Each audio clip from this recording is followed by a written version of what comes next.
Հունական թերթում ծավալուն հոդված է տպագրվել Հայաստանի կողմից առաջարկվող խաղաղության պայմանագրի մասին։ Հեղինակ Տիգրան Ղալումյանի գնահատմամբ Հայաստանն այդ առաջարկով համարձակ խաղադրույք է կատարել։ Դիվանագիտությունը կարող է հաջողության հասնել այնտեղ, որտեղ պատերազմը ձախողվել է։ Սա միամիտ տեսլական չէ, սա ռազմավարական անհրաժեշտություն է, ընդգծում է հոդվածի հեղինակը։ Տարածաշրջանը ենթարկվել է սեյսմիկ փոփոխությունների։ Ռուսաստանի Դաշնությունը, որը մի ժամանակ տարածաշրջանի հիմնական անվտանգության երաշխավորն էր, շրջվել է դեպի ներս, Ուկրաինայում պատերազմի պատճառով։ Միևնույն ժամանակ Թուրքիան եւ Իրանը ընդլայնել են իրենց ազդեցությունը Կովկասում։ Եվրոպան, որը մտահոգված է էներգետիկ անվտանգությամբ եւ միգրացիայով, միայն վերջերս է վերսկսել գործակցությունը դիվանագիտական ուղիներով, եւ բնականաբար խաղաղության պայմանագիրն ունի նաեւ ռիսկեր։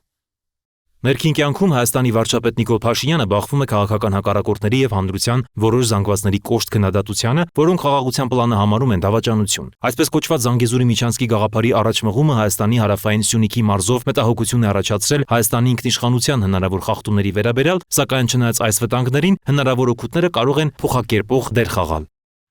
Հոդվածի հեղինակը նշում է, որ երկարատև խաղաղության համաձայնագիրը Հայաստանին թույլ կտա ապաշրջափակել առևտրային ուղիները, ներգրավել օտարերկրյա ներդրումներ եւ արագացնել իր ժողովրդավարական զարգացումը։ Դա նաեւ Հարավային Կովկասը կդիրքավորի որպես հուսալի միջանցք արևելք-արևմուտք հաղորդակցության համար, ինչը չինական եւ ռուսական երթուղիներին այլընտրանքներ փնտրող Եվրամիության գլոբալ դարպասներ ռազմավարության առաջնահերթությունն է։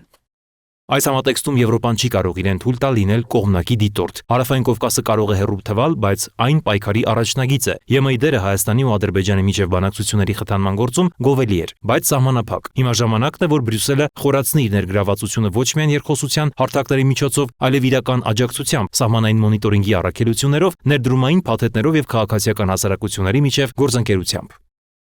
Ավելին, Եվրոպան պետք է միանշանակ պաշտպանի Հայաստանի ինքնիշխանությունը, նշում է հոդվածի հեղինակը եւ եզրափակում. Հայաստանի վարչապետի խաղաղության առաջարկը պարզապես քաղաքական մանևր չէ, այն Հայաստանի, Ադրբեջանի եւ առհասարակ միջազգային հանրության կամքը ստուգելու թեստ է։ Այդա Կիրակոսյան, Free News, Ազատ լուրեր։